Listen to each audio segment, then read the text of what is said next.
எடுத்துக்கொள்வோம். ஏசாயாவின் புஸ்தகம் 31 அதிகாரம் 5ஆம் வசனம். ஏசாயாவின் புஸ்தகம் 31 அதிகாரம் 5ஆம் வசனத்தை எடுத்து வாசிப்போம். பறந்து காக்கிற பட்சிகளைப் போல சேனைகளின் கர்த்தர் எருசலேமின் மேல் ஆதரவாயிருப்பார். அவர் அதை காத்து தப்பா பண்ணுவார். அவர் கடந்து வந்து அதை விடுவிப்பார். தலைகளை தாழ்த்தி நாம் ஜெபிப்போம். மகா இரக்கமும் கிருபையும் அன்புமுள்ள எங்கள் அப்பா தகப்பனே, கிருபையா எங்களுக்கு கொடுத்த இந்த 11வது மாதத்திற்காக நன்றி செலுத்துகிறோம். இந்த 11வது மாதத்தில் ஆண்டவரே, உம்மை ஆராதிக்க, துதிக்க, அர்ப்பணிக்க எங்களுக்கு நீ கிருபை பாராட்டினதற்காக நன்றி செலுத்துகிறோம். அப்பா, இப்பொழுது எங்களோடு நீங்கள் பேசுங்க. உங்கள் மெல்லிய சத்தத்தை நாங்கள் கேட்க எங்களுடைய செவிகளை, இருதயத்தை நீ திறக்க வேண்டுமாய் நல் மீட்பெரும் இரட்சகருமாய் இயேசு கிறிஸ்துவின் நாமத்தில் ஜெபிக்கிறேன் எங்கள் ஜீவனுள்ள நல்ல தகப்பனே, ஆமென். இந்த மாதத்தில் கர்த்தர் நமக்கு கொடுக்கிற 3 ஆசீர்வாதங்கள். முதலாவது, ஆதரவாய் இருப்பேன், காத்து தப்பா பண்ணுவேன், கடந்து வந்து விடுவிப்பேன் என்று கர்த்தர் சொல்கிறார். ஆதரவாய் இருப்பேன். அந்த ஆதரவு ஃபேவர் இல்லையா? யோசிச்சு பாருங்க, 10 மாதம் எப்படியோ நம்ம வாழ்ந்துட்டோம் அப்படிங்கிறது இல்லை. ஒவ்வொரு நாளும் கர்த்தர் நம்மை கிருபையாய் வழி நடத்திட்டு இருக்கிறார் இல்லையா? பலவீனம் வந்துச்சு, பலத்தை கொடுத்து சத்துவமில்லாத நேரத்தை சத்துவத்தை பெருக பண்ணினார். தேவையோடு இருந்தோம், தேவையை சந்தித்தார். எல்லா இக்கட்டிலிருந்து கர்த்தர் விடுவித்தார், ஆசீர்வதித்தார். இந்த 11வது மாதத்திலையும் கர்த்தர் நம்மை பார்த்து சொல்றாரு, நான் உனக்கு ஆதரவாய் இருப்பேன், ஆதரவாய் இருப்பேன்.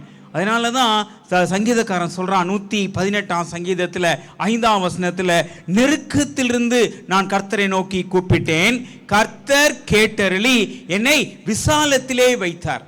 11 மாதத்துக்குள்ளே கொண்டு வந்திருக்கிறாருன்னா சங்கீதக்காரனை போல நெருக்கத்திலிருந்து நம்ம கூப்பிட்டோம் இல்லையா? கூப்பிட்ட நாட்கள் உண்டுல்ல, அந்த ஒவ்வொரு நிமிஷமும் ஆம் என்றும் கர்த்தர் பதிலளித்திருக்கிறார், ஜீவனை கொடுத்திருக்கிறார். எத்தனையோ பேர் இப்போ இந்த உலகத்தில் இல்லை, ஆனா கர்த்தர் இன்னைக்கு கிருபையாய் வழி நடத்தியிருக்கிறார், வழிநடத்தி ஆசீர்வதித்திருக்கிறார். அவர் சொல்ல ஆகும், அவர் கட்டளையிட நிற்கும். இந்த நாள்ல கர்த்தர் நம்ம கொடுக்கிற வாக்குத்தத்தனை, உனக்கு ஆதரவாய் இருப்பேன், உன்னை காத்து தப்பா பண்ணுவேன், உன்னை கடந்து வந்து நான் விடுவிப்பேன். அப்போ இந்த ஆசீர்வாதத்தை நானும் நீங்களும் பெற்றுக்கொள்ளணும்னா நாம் என்ன செய்யணும்? ஒன்று நாம் செய்ய வேண்டும். அந்த ஒன்றுங்கிறத 3 ஒன்றை நம்ம இப்போ பார்க்க போகிறோம். அதுக்கு பிறகு தேவ செய்திக்குள்ளே கடந்து போவோம். எடுத்துக்கொள்வோம். சங்கீதங்கள் புஸ்தகம் 27வது சங்கீதம் 4வது வசனம் எடுத்து வாசிப்போம். ஒன்றை நான் கேட்பேன், அதையே நாடுவேன். இப்போ நம்ம ஒன்றை கேட்டிருக்கோம் இல்லையா? ஏதோ ஒரு ஒன்றை கேட்டு தான் இங்கே ஆலயத்துக்கு வந்திருக்கிறோம். அப்போ நம்ம அதை நாடுறோமா? யோசிச்சு பாருங்க. கர்த்தர் அதை கிருபையா வழி நடத்துவார். போன மாதத்தில் வந்தபோது ஐயா சொன்னாரு, அதாவது சர்ச் டெடிகேஷனுக்கு 4 லட்சம் ரூபாய் தேவைன்னு இல்லையா? இப்போ பார்த்தீங்கன்னா அதையும் கொடுத்துருக்கிறாரு. இன்னமும் கர்த்தர் ஆசீர்வதிப்பார். இப்போ சீக்கிரமா சர்ச்சில் நான் ஒவ்வொரு சொல்றது, அதை மீதி எடுக்க வைப்பார். ஆமேன்னு சொல்லுங்களேன். நீங்க எல்லாம் கொடுத்து முடிச்ச பிறகு உங்களுக்கு அதை நிறைவா கொடுத்து அனுப்ப போறார். அந்த ஆசீர்வாதத்தை கொடுப்பார் இல்லையா? நீங்க கொடுங்க, கர்த்தர் உங்களை ஆசீர்வதிப்பார். நிறைய கொடுங்க, நிறைய ஆசீர்வதிப்பார். அதை கொடுக்கும் போது தான் ஆசீர்வாதம். நம்ம கொடுக்காம இருக்கும்போது ஆசீர்வாதம் இல்லை. அந்த கொடுக்கிற போது கர்த்தர் நிச்சயம் ஆசீர்வதிப்பார். அப்போ ஒவ்வொரு நாளும் தேவனுக்கு நேரத்தை கொடுக்கணும், பணத்தை கொடுக்கணும். கர்த்தரசமான அது எப்படி கொடுங்க, வரும் நாட்கள் உங்களோட நான் பேசுறேன். இன்னைக்கு நான் ஒன்றை நான் கேட்டேன், அதையே நான் நாடுவேன். அடுத்த வாசிங்க. கர்த்தருடைய மகிமையை பார்க்கும்படி. எதுக்காக? மகிமையை பார்க்குவாமேன்னு சொல்லுங்க. நீங்க கேட்கும் போது நீங்க தேவனுடைய மகிமையை இந்த 11வது மாதத்துல பார்க்க போறீங்க. பார்க்கும்படிக்கு அவருடைய ஆலயத்தில் ஆராய்ச்சி செய்யும்படியாகவும் நான் என் ஜீவனுள்ள நாளெல்லாம் கர்த்தருடைய ஆலயத்தில் தங்கி இருப்பதையே நாடுவேன். இது நான் ஒன்றை நான் செய்ய வேண்டும். தாவீது செய்தான், இன்னைக்கு நீங்களும் நானும் செய்ய வந்திருக்கிறோம் இல்லையா? கர்த்தர் ஆதரவா இருப்பேன், காத்து தப்பா பண்ணுவேன், கடந்து வந்து விடுவிப்பேன்னா தேவ சமூகத்தில் நான் காத்திருப்பேன். 2வது அந்த ஒரு ஒன்று எடுத்துக்குவோம். பிலிப்பியர் 3ஆம் அதிகாரம் 13, 14வது வசனம்.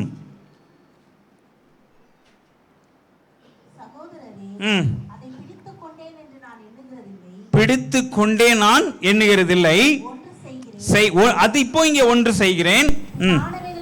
பின் ஆனவைகளை மறந்து முன்னானவைகளை நாடி கிறிஸ்து இயேசுவுக்குள்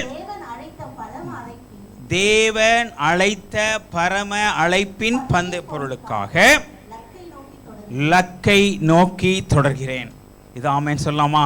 இந்த நாள்ல தேவ சமூகத்துல காத்திருக்கிறது மாத்திரம் இல்ல, தேவன் அழைத்த அழைப்பிற்காக நான் லக்கை நோக்கி தொடரப் போகிறேன். இந்த ஒன்றை என்று சொல்லி அடுத்த மூன்றாவது ஒன்று லூக்கா எழுதின சுவிசேஷம் 10ஆம் அதிகாரம் 41ஆம் 42ஆம் வசனம்.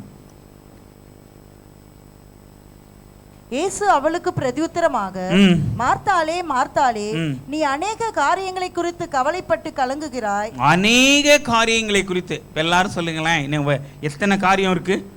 அநேக காரியங்கள் யோசிச்சுட்டு இருக்கோம். யோசிச்சு பாருங்களேன், காலையில் எந்திரிச்ச உடனே கவலை வந்துடும், தூங்குற வரைக்கும் கவலை, அநேக காரியங்கள.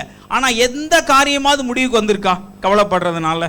யோசிச்சு பாருங்க, ஒன்றும் வரப்போறது இல்லை. அதனாலதான் அப்போஸ்தலனாகிய பவுல் பிலிப்பியர் 4:6 நீங்கள் ஒன்றுக்கும், நீங்க சொல்லலாம் எதுக்கும் கவலைப்படக்கூடாது, எப்படி இருக்க முடியும்? நீங்கள் ஒன்றுக்கும் கவலைப்படாமல் எல்லாவற்றையும் குறித்த உங்கள் ஜெபத்தினால் தேவனுக்கு தெரியப்படுத்துங்கள், அப்பொழுது மேலான தேவ சமாதானம் உங்கள் இருதயங்களையும் சிந்தைகளையும் கிறிஸ்து இயேசுக்குள்ளாக காத்து கொள்ளும். அப்போ நீங்க கவலைப்படாம, மார்த்தாள் என்ன பண்ணா? அநேக காரியங்களுக்கு அவ கவலைப்பட்டா. அடுத்தது சொல்றார் பாருங்க ஆண்டவர், தேவையானது ஒன்றே. மரியாள் எடுபடாத நல்ல பங்கை தெரிந்து கொண்டாள். இன்னைக்கு ஆண்டவர் சமூகத்துல வந்திருக்கிற இந்த நாள்ல, இந்த 11ஆவது மாதத்துல கர்த்தர் கொடுக்கிற ஆசீர்வாதம், நான் உனக்கு ஆதரவா இருப்பேன், காத்து தப்ப பண்ணுவேன், கடந்து வந்து விடுவிப்பேன். நீங்கள் நானும் செய்ய வேண்டும், ஒன்றை செய்ய வேண்டும். அந்த ஒன்று என்ன? தேவ சமூகத்தில் காத்திருத்தல். தேவனோடு எல்லாவற்றையும் மறந்துட்டு தேவனை நோக்கி நடக்கிற வாழ்க்கை. அது மாத்திரம் அல்ல, தன்னை விட்டு எடுபடாத நல்ல பங்கை தெரிந்து கொண்ட வாழ்க்கைக்குள் நீங்களும் நானும் கடந்து வரும்போது கர்த்தர் கொடுக்கிற இந்த மெய்யான ஆசீர்வாதத்தை நம்ம பெற்று அனுபவிக்க முடியும். நிறைய சந்தர்ப்பங்கள்ல ஆசீர்வாதத்தை பெறுவோம், ஆனா அனுபவிக்கிறது இல்லை. ஆனா கர்த்தர் இந்த மாதத்துல உங்களை பார்த்து சொல்றாரு, நான் கொடுக்கிற ஆசீர்வாதத்தை நாம் அனுபவிக்க போறோம். ஆமென் சொல்லுங்க. அது அனுபவிக்கிற வாழ்க்கைக்குள்ள வேணும். அந்த கிருபையின் ஆசீர்வாதத்தை கர்த்தர் கொடுக்க போறார். அவர் பெரிய பணக்காரங்களுக்கு அவர் செய்யல. நான் இந்த நாள்ல உங்களோட பேச போற தேவனுடைய வார்த்தை, எளியவர்கள் வாழ்க்கையில் கர்த்தர் எவ்வளவு போதுமானவராய் இருந்தார். முதலாவது அடிமை பெண்ணை பற்றி பார்க்க போறோம். எடுத்துக்கொள்ளுவோம். ஆதியாம் புஸ்தகத்தில் 16ஆம் அதிகாரத்தில் எடுத்துக்கொள்ளுவோம். 11-12 வசனம் எடுத்துக்கொள்ளுங்க. ஆதியாகமம் 16ஆம் அதிகாரம் எடுத்துக்கொள்வோம். அவ என்ன பண்றா? ஆகார், அவர் அடிமை பெண். அவ சாராள் நிமித்தமாய் ஓடுறா. ஓடி போகும்போது உன் அங்கலாய்ப்பை கேட்டபடியினால் என்ன பண்றாரு? அவ ஓடுறா. கர்த்தர் என்ன சொல்றாரு? அவளுக்கு ஒரு ஆசீர்வாதத்தை கொடுக்கிறாரு. உனக்கு ஒரு குமாரன் பெறுவா, இஸ்மவேல்னு பெயரிடுன்னு சொல்றாரு. அவ சூழல் பாருங்களேன். அவ அந்த ஆபிரகாம் ஐஸ்வர்ய சம்பனன் வீட்டில் வாழ்ற ஒரு அடிமை பெண். அவளுக்கு நேர்ந்த கதி என்ன? அவ நாச்சியார் சொல்லிதான் அப்படி ஆயிட்டு. ஆனா அவ அங்கலாய் போட போறா. கர்த்தர் அவளுக்கு ஆதரவாயிருந்தார். அதனாலதான் வேதாகமத்தில் முதல்ல ஒரு பெண் பேர் வைத்தார்னா ஆகார். என்னன்னு பேர் வைத்தா? 13ஆவது வசனத்துல வாசிப்போம். அப்பொழுது அவள், என்னை காண்பவரை இவ்விடத்தில் கண்டேன் அல்லவா என்று சொல்லி தன்னோடு பேசின கர்த்தருக்கு, நீர் என்னை காண்கிற தேவன். ஆமென் சொல்லுங்களேன். இன்னைக்கு அங்கலாய்ப்போட வந்திருக்கிறீங்க. இந்த அங்கலாய்ப்பு உங்களுக்கு மட்டும்தான் தெரியும் இல்லையா? என் துக்கம் யாருக்கு தெரியும்? உங்களுக்கு தெரியுமா?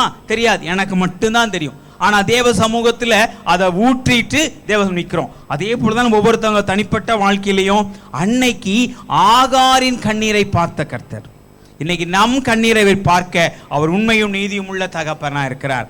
அவ பேர் வைத்தா, நீர் என்னை காண்கிற தேவன். ஆமென் சொல்லுங்க. நம்மளுடைய ஒவ்வொருவரையும் பார்த்துட்டு இருக்கிறாரு. அதனால என்ன நடந்துச்சு? ஆதியாம் புஸ்தகம் 21ஆம் அதிகாரத்துல 14ஆம் வசனம் எடுத்து வாசிப்போம்.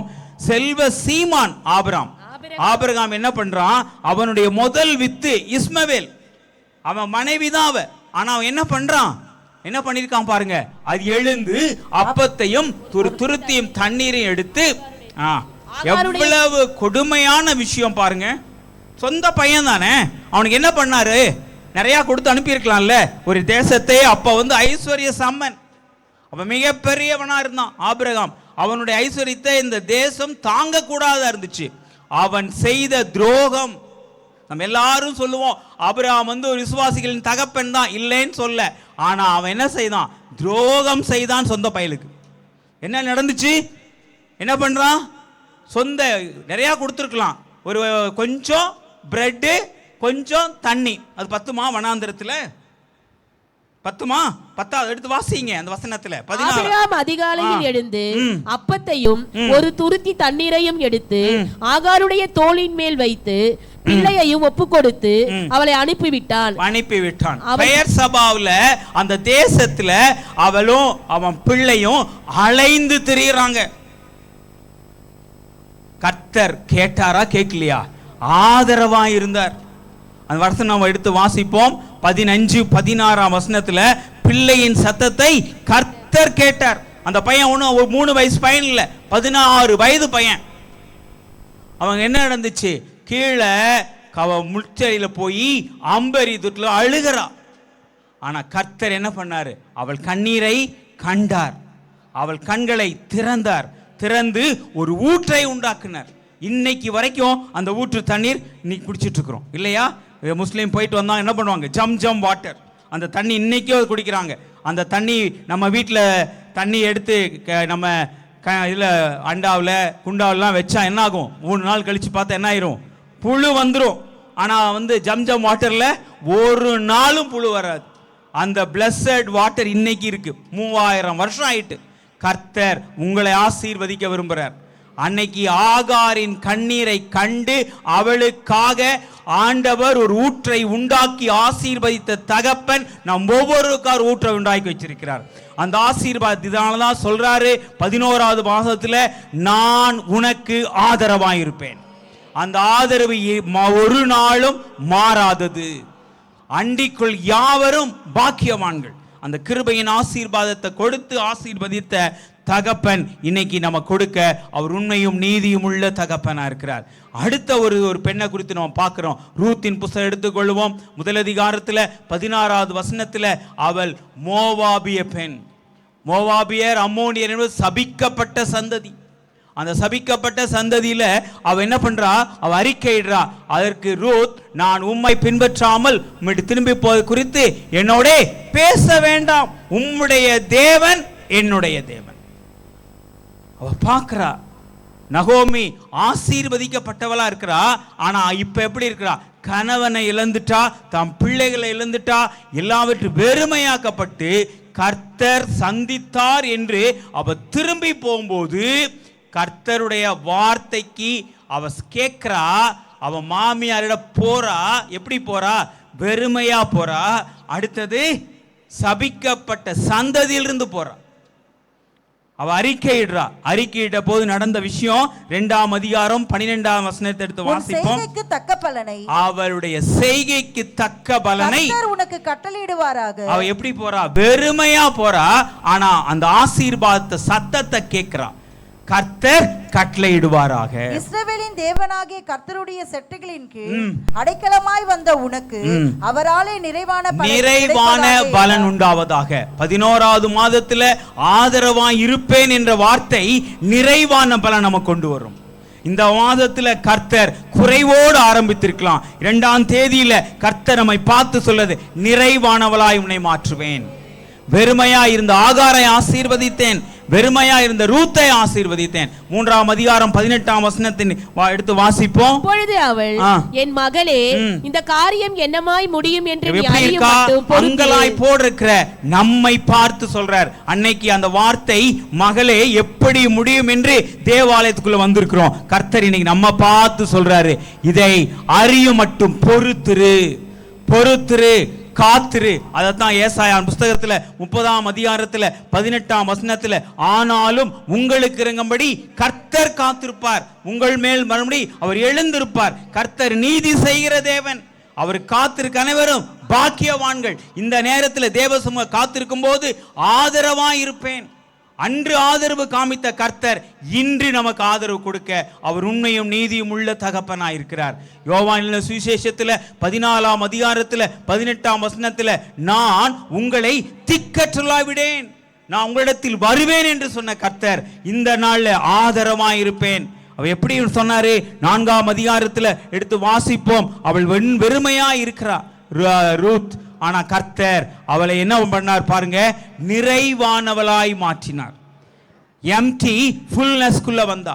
அந்த வசனம் முடியும் போது பாருங்க, அந்த அதிகாரத்தில் போவாஸ் ஓபேத்தை பெற்றான், ஓபேத் ஈசாய் தாவீதை பெற்றான். அந்த சபிக்கப்பட்ட சந்ததி ஆசீர்வதிக்கப்பட்ட சந்ததியா மாறும்போது ஆதரவா இருந்ததுனால மத்தேயு சுவிசேஷத்துல 1 அதிகாரம் 1 வசனம் ஆரம்பிக்குது. எப்படி? ஆபிரகாமின் குமாரனாகிய தாவீதின் குமாரனாகிய இயேசு கிறிஸ்து அந்த சபிக்கப்பட்ட இடத்திலிருந்து வந்தாலும் கர்த்தர் நிறைவானவளாய் மாற்றினார். அதனாலதான் உபாகம புஸ்தகத்துல 23ஆம் அதிகாரத்துல 5ஆம் வசனத்துல, அவர் பீலேயாமுக்கு செபிக்கிற சித்தம் இல்லாமல் உன் தேவனாகிய கர்த்தர் உன்மேல் அன்பு கூர்ந்தபடியால் உன் சாபத்தை ஆசீர்வாதமாய் மாற பண்ணினார். இந்த நாள்ல ஒருவேளை இந்த 10 மாதமும் பலவிதமான சாபத்துல கஷ்டத்துல வாழ்ந்து கொண்டிருக்கலாம். இந்த 11ஆவது மாதத்துல ஆதரவாய் இருப்பேன். ஆதரவற்ற ஆகாருக்கு கிருபை பாராட்டினார், ஆதரவற்ற ரூத்துக்கு கர்த்தர் கிருபை பாராட்டினார். திருப்பி போவாபு தேசத்திலே போயிருந்திருக்கலாம், யாரையாவது கல்யாணம் பண்ணிருக்கலாம், எப்படியோ வாழ்ந்திருக்கலாம். இல்ல, அவ ஆண்டவரோட சமூகத்திற்கு வந்தா, அடைக்கலமான தேவனிடத்துல வந்தபோது நிறைவானவளாய் கர்த்தர் அவளை மாற்றினார். ஒருவேளை இந்த நாள்ல குறைவோடு தேவாலயத்திற்கு வந்திருக்கலாம், இன்னைக்கு நிறைவானவர்களாய் வெளியே கொண்டு போக அழைத்து போக கர்த்தர் உங்களோட இருக்கிறார்.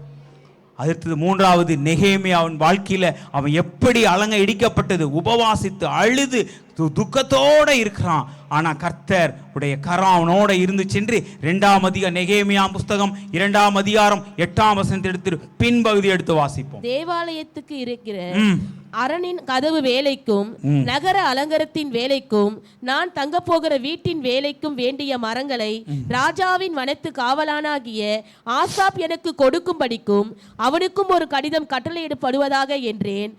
என் தேவனுடைய தயவுள்ள கரம் என்மேல் இருந்தபடியால் ராஜா அவைகளை எனக்கு கட்டளையிட்டார். ஆண்டவர் கட்டளையிட்டார், ராஜா அன்னை கட்டளையிட்டாரு. இன்னைக்கு யூதா ராஜசிங்கம் நம்மளோட இருக்கிறார். இன்னைக்கு இந்த ஆசீர்வாதத்தை நமக்கு அவர் கொடுக்க அவர் உண்மையும் நீதியும் உள்ள தகப்பனா இருக்கிறார். அவர் ஒரு நாள் நம்ம அதே அதிகாரம் 20ஆம் வசனம் எடுத்து வாசிப்போம். நெகேமியா 2:20. அதற்கு நான் மறுமொழியாக, பரலோகத்தின் தேவனானவர் உங்களுக்கு காரியத்தை கைகூடி வர பண்ணுவார். அவனை போல சொல்லாமா? இன்றைக்கு காரியத்தை கைவிட வர சொல்லார். சேர்ந்து சொல்லுவோம். பரலோகத்தின் தேவன் இன்றைக்கு இந்த காரியத்தை கைவிடி வர பண்ணுவார். சீக்கிரமாய் கர்த்தர் நமக்கு நியாயம் செய்வார். நிச்சயமாகவே கர்த்தர் உங்களை ஆசீர்வதிப்பார். ஆதரவா இருப்பேன் என்று சொன்ன வாக்குத்தத்தம் நம் வாழ்க்கையில 100% முடியும். ஏன்னா தேவனுடைய வாக்குத்தத்தம் சொல்கிறது, உபாகம புஸ்தகம் 1 அதிகாரம் 11ஆம் வசனத்துல, இப்பொழுது இருக்கிறதை காட்டிலும் 1000 மடங்கான ஆசீர்வாதத்தை கர்த்தர் கொடுக்க அவர் உண்மையும் நீதியும் உள்ள தகப்பனா இருக்கிறார். அது மாத்திரமல்ல, உபாகம புஸ்தகத்துல 11ஆம் அதிகாரத்துல 12ஆம் வசனம் எடுத்து வாசிப்போம். உபாகமம் 11:12. அது உன் தேவனாகிய கர்த்தர் விசாரிக்கிற தேசம். இந்த தேசம் வருஷத்தின் துவக்கம் முதல் வருஷத்தின் முடிவு மட்டும் எப்பொழுதும் உன் தேவனாகிய கர்த்தரின் கண்கள் அதின் மேல் வைக்கப்பட்டிருக்கும். நம்ம மேல் வைக்கப்பட்டு வருஷத்தின் துவக்கம் முதல் 1ஆம் தேதியிலிருந்து விட்டு இந்த மாசத்துல 2ஆம் தேதி வரைக்கும் கர்த்தர் வழிநடத்தின தகப்பன் மீண்டும் ஜீவன் உள்ள நாளெல்லாம் நன்மையும் கிருபையும் கொடுக்க அவர் உண்மையும் நீதியும் உள்ள தகப்பனாய் இருக்கிறார். ஆகவே தான் சொல்லியிருக்கிறார், நான் ஆதரவா இருப்பேன். வெறுமையாய் தாகத்துல தவித்த சிம்சோன் வாழ்க்கையில கர்த்தர் செய்தார். 4வதா பார்க்கிறோம், எடுத்துக்கொள்வோம். நியாயாதிபதியின் புஸ்தகம் 15ஆம் அதிகாரம் 18-19 வசனம். அவன் மிகவும் தாகமடைந்து கர்த்தரை நோக்கி கூப்பிட்டு, தேவரீர் உமது அடியேன் கையினால் இந்த பெரிய ரட்சிப்பை கட்டளையிட்டிருக்க இப்பொழுது நான் தாகத்தினால் செத்து விருத்த சேதனம் இல்லாதவர்கள் கையிலே விழ வேண்டுமோ என்றான். சூழல் என்ன? வனாந்திரம். வனாந்திரத்துல தண்ணி கிடைக்குமா? கடை இருக்குமா? ஒண்ணுமே இல்ல. அவன் என்ன? வனாந்திரத்தில் தாகத்தால் சாக வேண்டுமா? ஆதரவா இருப்பேன். அந்த பெறுவதற்கு எந்த முகாந்தரம் இல்லை. ஆனா கர்த்தர் என்ன சொன்னார் 10ஆம் வசனத்துல? அவனுக்காக, சொல்லுங்களேன், ஒரு மனிதனுக்காக லேயின் பள்ளத்தை திறந்து ஒரு ஊற்றை உண்டாக்கின கர்த்தர் இந்த நாள்ல கர்த்தர் நமக்காக ஒரு ஊற்றை உண்டாக்க அவர் உண்மையும் நீதியும் உள்ள தகப்பனா இருக்கிறார். அவன் அங்கலாய்ப்ப பார்க்கிறார்.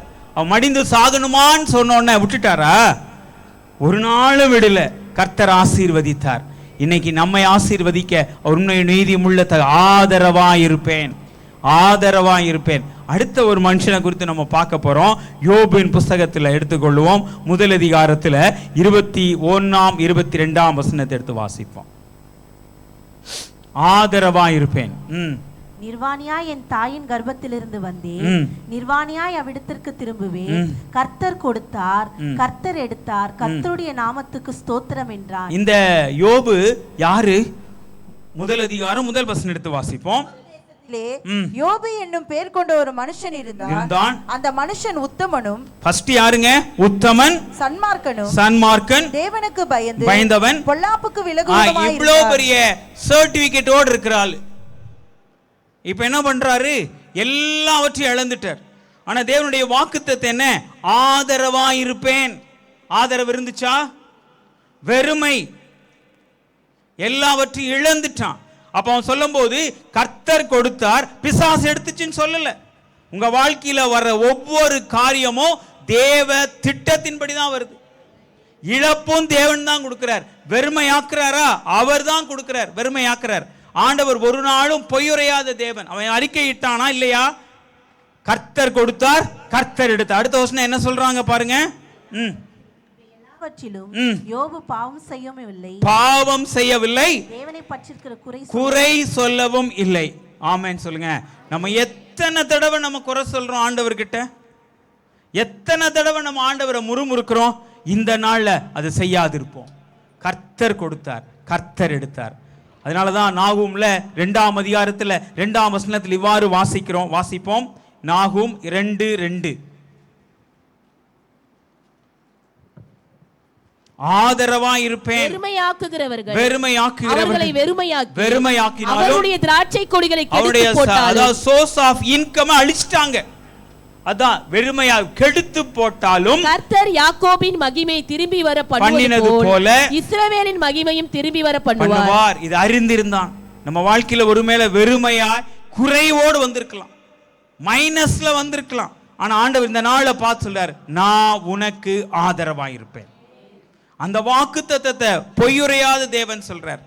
திக்கட்லா விடேன், உங்களிடத்தில் வருவேன் என்று சொன்ன கர்த்தர் நம்மளோட இருக்கிறார். நம்ம ஒன்றை நாம் செய்யணும். விட்டு எடுபடாத நல்ல பங்கை நம்ம தெரிந்து கொண்டு வந்திருக்கிறோம் இல்லையா? அதனால நிச்சயமாய் உங்களுக்கு ஆதரவாய் இருப்பார். அந்த இழந்து போன யோபு அறிக்கையிடுறான். எப்படி அறிக்கையிடுறாரு? எடுத்து வாசிப்போம். 19ஆம் அதிகாரம் 25, 26வது வசனத்துல. யோபின் புஸ்தகம். உயிரோடு இருக்கிறார் என்றும் அவர் கடைசி நாளில் பூமியின் மேல் நிற்பார் என்றும் நான் அறிந்திருக்கிறேன். அவன் எப்படிப்பட்டது இருக்கிறான்? அழுகி போயிட்டு, ஆனா அவன் என்ன சொல்றான்? என் மீட்பர் உயிரோடு இருக்கிறார். இவன் உயிரோடு இருக்கிறான், என் வெறுமையில இருக்கிறான். ஏன்னா கர்த்தர் எப்படி அவனை பார்த்தாருங்கிறத யோபின் புஸ்தகம் 6ஆம் அதிகாரம் 17, 18 வசனம். யோபு 6, 17, 18. இதோ தேவன் உஷ்ண கண்டவுடனே உருகி வற்றி அனல். இதோ தேவன் தண்டிக்கிற மனுஷன் பாக்கியவான். ஆகையால் சர்வ வல்லவருடைய சிட்சை அற்பமாக எண்ணாதே. அந்த எண்ணாதே.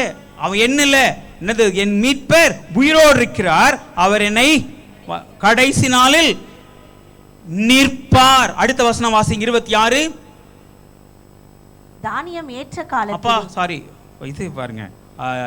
யோபு 19, 26. இந்த என் தோல் முதலானவைகள் அழுகி போன பின்பு நான் என் மாம்சத்தில் இருந்து தேவனை பார்ப்பேன். அவரை நானே பார்ப்பேன். அந்நிய கண்கள் அல்ல, என் கண்களே அவரை காணும். அது ஆமென் சொல்லுங்களேன். இன்னைக்கு இந்த ஆசீர்வாதத்தை நீங்க சுதந்திரிக்க போறீங்க. வரும் நாட்கள்ல உங்க பிள்ளைக பார்க்க போறது இல்ல, நீங்க ஆசீர்வாதத்தை அனுபவிக்க போறீங்க. உங்க கண் காணும், அந்த ஆசீர்வாதத்தை பெற்று அனுபவிக்க போறீங்க. அதற்காக தேவன் சொல்றார், நான் உனக்கு ஆதரவாயிருப்பேன். யோபு எல்லாம் இழந்துட்டான், அதை அறிக்கை பண்ணிக்கொண்டே இருந்தான். அதனாலதான் அவன் சொல்றான். 22ஆம் அதிகாரம் 23 24வது வசனத்தை எடுத்து வாசிப்போம். யோபு 22 23 24. நீர் சர்வ வல்லவரிடத்தில் மனம் திரும்பினால் திரும்ப கட்டப்படுவீர், அக்கிரமத்தை உமது கூடாரத்துக்கு தூரமாக்குவீர். இப்போ கட்டப்படுவீர், தூரமாக்குவீர். அடுத்த வசனம், அப்பொழுது தூளை போல் பொன்னையும் ஆற்று கற்களை போல் ஓப்பீரின் தங்கத்தையும் சேர்த்து வைப்பீர். தூளை போல தங்கத்தை. ஆமென் சொல்லுங்களேன். இப்ப நீங்க தங்கம் உங்க வாழ்க்கையில உங்க வீட்டுல தூளை போல கர்த்தர் கொடுக்க போறார். அது விலை எவ்வளவா இருந்தாலும் சரி, அது ஆலயத்துல வந்து கொடுக்கவும் நீங்க ஆசீர்வாதமா இருக்கவும் தான். ஆதரவா இருப்பேன். அவன் எல்லாம் இழந்துட்டான், அந்த ஆசீர்வாதத்தை அவன் என்ன பண்றான்? ப்ரொனவுன்ஸ் பண்ணிட்டே இருக்கான். கர்த்தர் கொடுப்பார், கர்த்தர் நிச்சயமா ஆசீர்வதிப்பார். அதனாலதான் புலம்பிட்டே இருந்தவன் 41ஆம் அதிகாரம் 4வது வசனத்தை எடுத்து வாசிப்போம். அது உன்னோடே உடன்படிக்கை 44 42 41 யோபு புத்தகம் 44 வாசிங்க. இதோ நான் நீசன், நான் உமக்கு என்ன மறு உத்தரவு சொல்லுவேன்? என் கையினால் என் வாயை பொத்திக் கொள்ளுகிறேன். பாருங்க, நிறைய சந்தர்ப்பங்கள் நம்ம பேசிட்டே இருக்கிறோம்.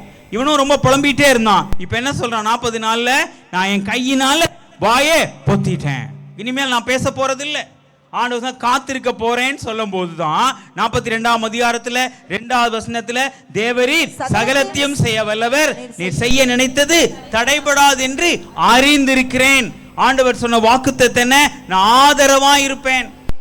இழந்து போயிட்டான், அவன் அறிக்கையிட்டான். இப்ப பேசாம அமைதியா இருந்தான், கர்த்தருடைய ஆசீர்வாதத்தை பெற்றுக்கொண்டான். அந்த 42ஆம் அதிகாரத்துல 5ஆம் வசனத்துல பார்க்கும்போது, நான் வாசிங்க. என் காதினால் உம்மை குறித்து கேள்விப்பட்டேன், இப்பொழுதோ என் கண்கள் உம்மை காண்கிறது. ஆமென். இப்ப முதல் அறிக்கையிட்டது என்ன?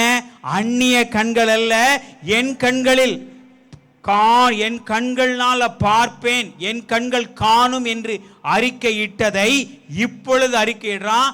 நான் காதுனால கேட்டேன், இப்ப நான் பார்க்கிறேன். அவன் பார்த்த உடனே 42:9வது வசனத்தின் பின்பகுதி, கர்த்தர் யோபுவின் முகத்தை பார்த்தார். ஆதரவா இருப்பேன்னு சொன்ன ஆண்டவர் இன்னைக்கு நம்ம பார்க்கிறார். அதை பார்த்த உடனே 10ஆம் வசனத்துல பார்க்கிறோம். தன் சிநேகிதருக்காக வேண்டுதல் செய்த பொழுது கர்த்தர் அவன் சிறையிருப்பை மாற்றினார். யோபுக்கு முன் இருந்த எல்லாவற்றை பார்க்கிலும் இரட்டைத்தனையான பலனை கொடுத்து ஆசீர்வதித்தார்.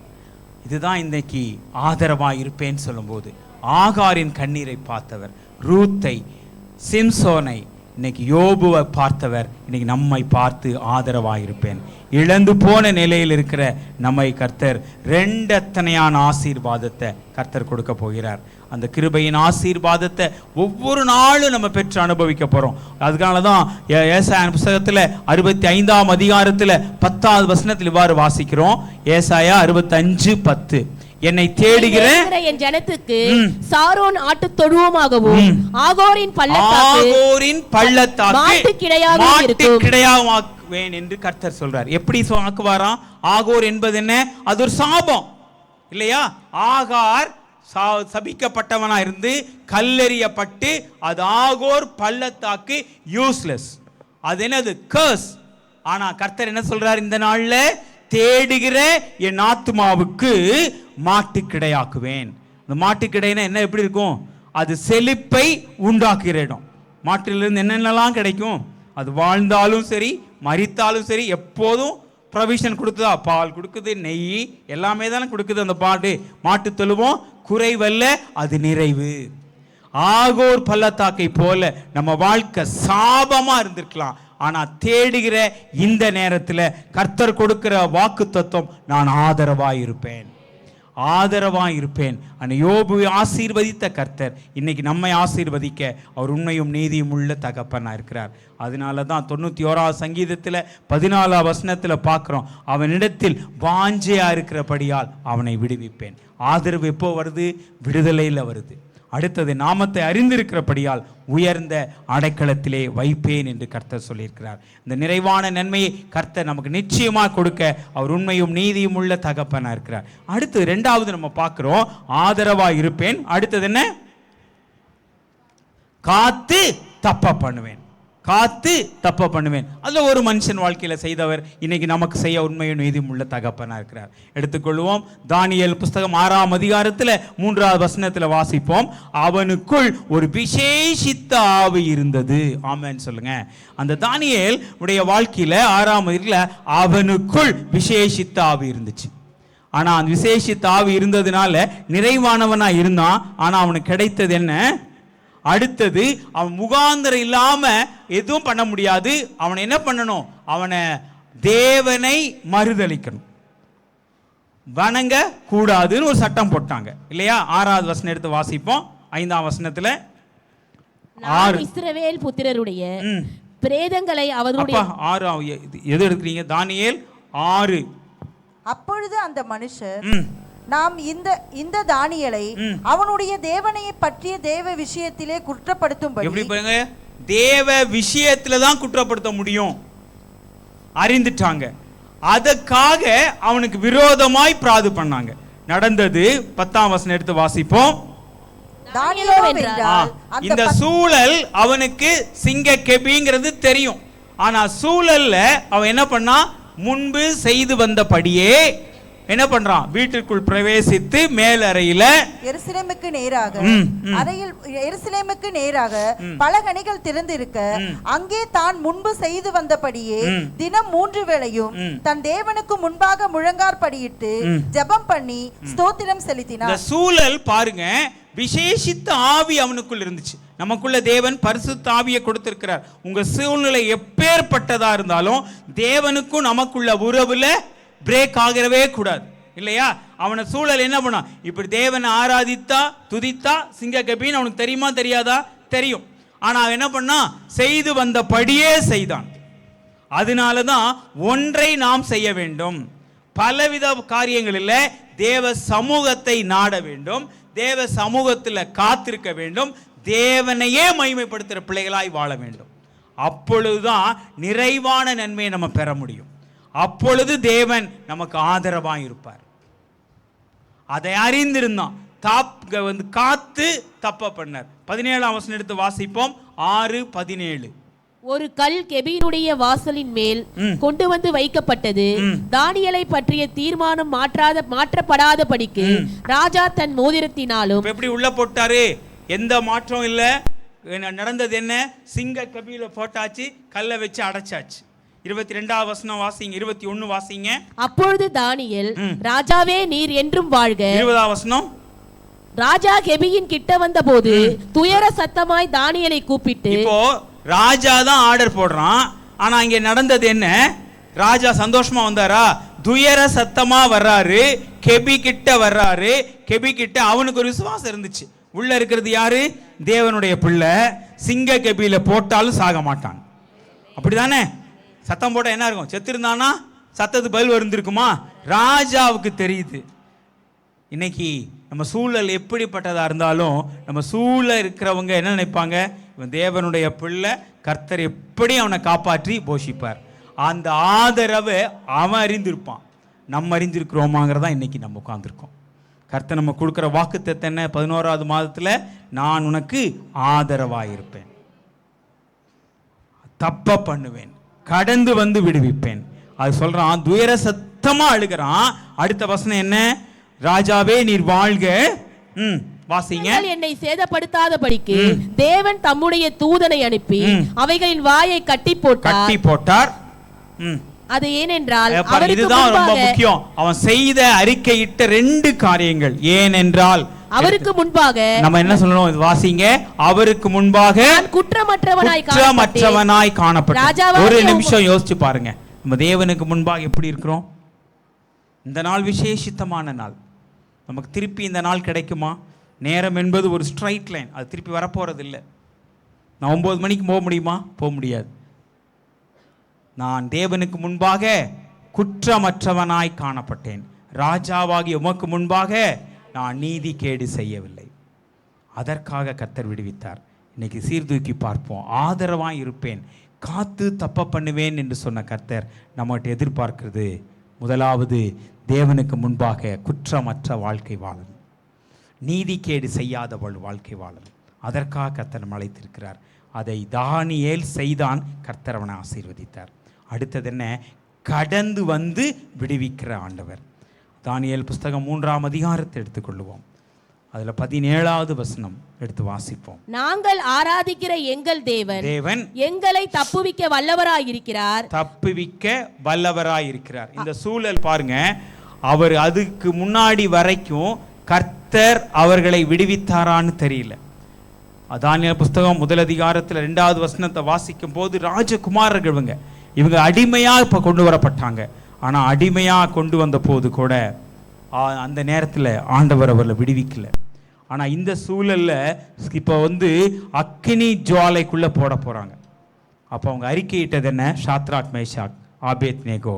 17ஆம் வசனத்துல எங்களை தப்புவிக்க வல்லவராய் இருக்கிறார், அவர் அக்கினி சூளைக்கும் ராஜாவாகிய உம்முடைய கைக்கும் நீங்களாக்கி விடுவிப்பார். விடுவிக்காமல் போனாலும் நாங்கள் உம்முடைய தேவர்களுக்கு ஆராதனை செய்வதும் இல்லை, நீர் நிறுத்தின பொற்சிலையை பணிந்து கொள்வதும் இல்லை என்கிறது ராஜா. நம்ம இன்னைக்கு ஆண்டவர் கொடுக்கிற வாக்குத்தத்தத்தை பெற்று அனுபவிக்கிற பிள்ளைகளாய் இருக்கிற நம்ம வெறுமையாக்குனாலும் நான் ஆண்டவரோட தான் இருப்பேன். ஆண்டவர் கொடுக்கிற வாக்குத்தத்தம் ஒரு நாளும் வெறுமையாக்க மாட்டார். அதை நம்பணும், விசுவாசிக்கணும். நம்மளுக்கு கொடுத்த வாக்குத்தத்தம் இப்பொழுது இருக்கிறதை காட்டிலும் 1000 மடங்கான ஆசீர்வாதம். அதை அறிந்திருந்தாங்க, கண்டிப்பா என்னை விடுவிப்பார் என்று ஷாத்ராக், மேஷாக், ஆபேத்நேகோ விசுவாசித்தாங்க, அறிக்கையிட்டாங்க. நடந்தது பாருங்க. 25ஆம் வசனம் வாசிங்க. அதற்கு அவன், இதோ 4 பேர் விடுதலையாய் அக்கினியின் நடுவிலே போட்டாங்க. 3 பேர் தான் போட்டாங்க. ஆனா கர்த்தர் கடந்து வந்து விடுவிக்கிறவர், கடந்து வந்து விடுவிக்கிறார். நீங்க தனிமை அல்ல, கர்த்தர் உங்களுக்கு ஆதரவா இருப்பேன் என்று சொன்னீங்க. கர்த்தர் தப்புவிக்கிற கர்த்தர், காத்து கொள்கிற கர்த்தர், 4 பேராய் விடுதலையாய் உடவாக வைத்த தகப்பன் இந்த நாள்ல நெருக்கத்துல வந்திருக்கலாம். ஆனா விசாலத்துல வைக்கிற தகப்பன் உங்களோடு இருக்கிறார். எருசலேமில் ஆதரவா இருப்பேன், காத்து தப்ப பண்ணுவேன், கடந்து வந்து நான் உன்னை விடுவிப்பேன். இந்த ஆசீர்வாதத்தை நம்ம பெற்று அனுபவிக்கிற பிள்ளைகளாய் இருக்க வேண்டுமானால் ஆண்டவர் நம்ம பார்த்து ஒரு கேள்வி கேட்கிறார். அப்பா மகனே, நீ எப்பேற்பட்ட பிள்ளையா இருக்கிற, இந்த ஆசீர்வாதம்லாம் உனக்கு தான். எடுத்து வாசிக்கலாமா? 1 கொரிந்தியர் 10ஆம் அதிகாரம் 5ஆம் வசனத்தை எடுத்து வாசிப்போம். 1 கொரிந்தியர் 10ஆம் அதிகாரம் 5ஆம் வசனம். 4லிருந்தே வாசிங்க. எல்லாரும் ஒரே ஞானபானத்தை குடித்தார்கள். எப்படி எனில் அவர்களோடு கூட சென்ற ஞான கண்மலையின் தண்ணீரை குடித்தார்கள். அந்த கண்மலை கிறிஸ்துவே. கிறிஸ்துவோடு ஐக்கியப்பட்ட வாழ்க்கை வாழ்ந்தவங்க தான் எல்லாருமே. ஆகாரின் கண்ணீரை பார்த்து விடுவித்தவர், ரூத்தை ஆசீர்வதித்தவர், வெறுமையாக்கப்பட்டவர், சபிக்கப்பட்ட சந்ததியில் வந்தவர், சிம்சோனை ஆசீர்வதித்தவர், யோபுவை ஆசீர்வதித்தவர், ஷாத்ராக், மேஷாக், ஆபேத்நேகோ விடுவித்தவர், தானியேலை விடுவித்து ஆசீர்வதித்த கர்த்தர். அந்த வார்த்தையை கேட்கிற நீங்களும் நானும் தேவ சமூகத்தில் பேர்பட்ட பிள்ளைகளாய் இருக்கிறோம். அடுத்த 5ஆம் வசனத்தை வாசிங்க. அப்படி இருந்தும் அவர்களில் அதிகமான பேரிடத்தில் தேவன் பிரியமாய் இருந்ததில்லை. யோசிச்சு பாருங்க, ஒரே பானத்தை குடிச்சாங்க, ஒரே சாப்பாடை சாப்பிட்டாங்க, கண்மலையா கிறிஸ்துவோட தான் ஐக்கியமா இருந்தாங்க. விடுவித்த ஒவ்வொரு சந்தர்ப்பத்தையும் ஆண்டவர் நம்ம பார்த்து காமிச்சு வந்தாரு.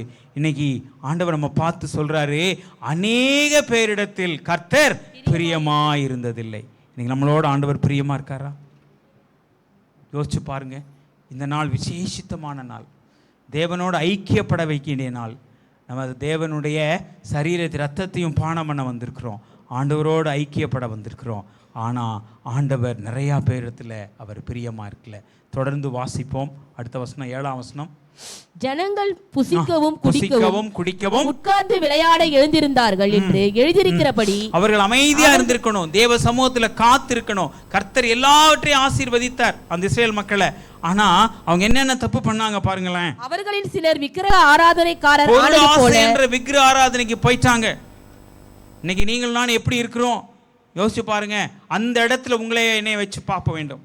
அவர்கள் நிறைய பேரு விக்கிரக ஆராதனைக்கு போயிட்டாங்க, தேவனை விட்டுட்டாங்க. இரண்டாவது, அவர்களில் சிலர் வேசித்தனம் பண்ணி ஒரே நாளில் 23,000 பேர் விழுந்து போயிட்டாங்க. மூணாவது, அதுபோல நாமும் வேசித்தனம் பண்ணாது இருப்போமாக.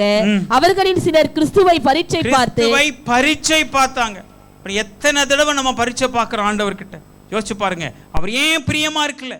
இன்னைக்கு ஆண்டவர் நம்ம பார்த்து கேட்கிறார், இன்னைக்கு உன் வாழ்க்கைய எனக்கு கொடு, ஐக்கியமாயிரு. பரீட்சை பார்த்தது நிமித்தமாக என்ன, நாங்க பரீட்சை பார்த்து தேவ கிருபையே இழந்துட்டாங்க. அடுத்தது, அவர்களில் சிலர் முறுமுறுத்து சங்ககாரர்கள் அழிக்கப்பட்டார்கள். பாருங்க, அழிக்கப்பட்டாங்க. இந்த 4 காரியத்தை இந்த நாள்ல நம்ம விட வேண்டும். ஆண்டவர் ஆதரவா இருப்பேன், தப்ப பண்ணுவேன், கடந்து வந்து விடுவிப்பேன் என்று சொன்ன கர்த்தர் சமூகத்துல காத்திருக்கிற நீங்களும் நானும். அந்த 12ஆம் வசனம் என்ன சொல்லுது? வாசிப்போம். இப்படி இருக்க நிற்கிறவன் என்று எண்ணுகிறவன் விழாதபடிக்கு எச்சரிக்கையா இருக்க கடவன். நம்ம இருக்கலாமா? இந்த நாள் அர்ப்பணிக்கலாமா? ஆண்டவர் கிருபையா கொடுத்திருக்கிறார். இந்த நாள்ல நிக்கிறேன், நான் நிக்கிறேன் ஆண்டவரே, உங்களுடைய சமூகத்துல வந்திருக்கிறேன், நான் மோடு இருக்க எனக்கு உதவி செய்யுங்க. மோடு பயணம் பண்ண மரண பரியந்தம் உண்மை உள்ளவனாயிரு, அப்பொழுது உனக்கு நான் ஜீவ கிரீடத்தை கொடுப்பேன் என்று கர்த்தர் சொல்லிக்கிறார். யாரோரோ வாழ்க்கையில விடுதலை கொடுத்தார், என் வாழ்க்கையில கர்த்தர் கொடுக்க அவர் உண்மையும் நீதியமுள்ள தகப்பனா இருக்கிறார். நான் நிற்கிறேன்னு சொல்லிட்டு இருக்கேன், ஆனால் விழுந்து போகாம நான் எச்சரிக்கையா இருக்கேன். கிருபை பாராட்டுன்னு சொல்லும்போது அந்த 15ஆம் வசனத்தை எல்லாரும் சேர்ந்து வாசித்து நாம் அர்ப்பணிப்போம். வாசிப்போம். 13ஆவது வசனம் வாசிங்க. மனுஷருக்கு நேரிட சேதனை அல்லாமல் எங்களுக்கு நேரிடவில்லை, தேவன் உண்மை உள்ளவரா இருக்கிறார்.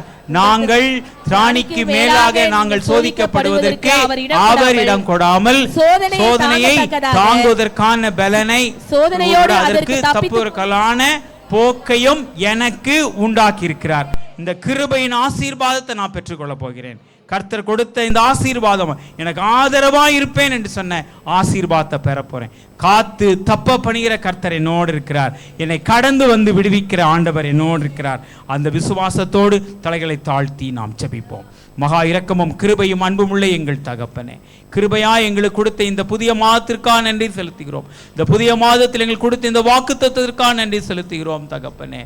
நான் ஆதரவாய் இருப்பேன், காத்து தப்ப பண்ணுவேன், கடந்து வந்து விடுவிப்பேன் என்று சொன்ன கர்த்தர் இந்த நாளில் அந்த கிருபையின் ஆசீர்வாதத்தை நானும் எங்கள் பிள்ளைகளும் நிறைவாய் பெற்று அனுபவிக்கிற பிள்ளைகளாய் காணப்பட எங்கள் ஒவ்வொருவரையும் தனித்தனியாய் பேர் பேராய் நீர் தொட்டு பரிசுத்தப்படுத்தி ஆசீர்வதிங்கப்பா. நீ கொடுத்த வாக்குத்தத்தத்தின்படி நீடித்த நாட்களால் உன்னை திருப்தியாக்கி என் ரட்சிப்பை காண்பிப்பேன் என்று சொன்னீங்கல்ல, அவ்வாறாகவே எங்களை நீடித்த நாட்களால் எங்களை திருப்தியாக்கி உன்னுடைய ரட்சிப்பை நாங்கள் ஒவ்வொரு நாளும் பெற்று அனுபவிக்க எங்களை நாங்கள் சாட்சியாய் வாழ எங்களுக்கு கிருபை பாராட்டி, இரக்கம் பாராட்டி, தயவு பாராட்டி எங்களை ஆசீர்வதிக்க வேண்டுமாய் நல் மீட்பெரும் இரட்சகருமாய் இயேசு கிறிஸ்துவின் நாமத்தில் ஜெபிக்கிறேன் எங்கள் ஜீவனுள்ள நல்ல தகப்பனே, ஆமென்.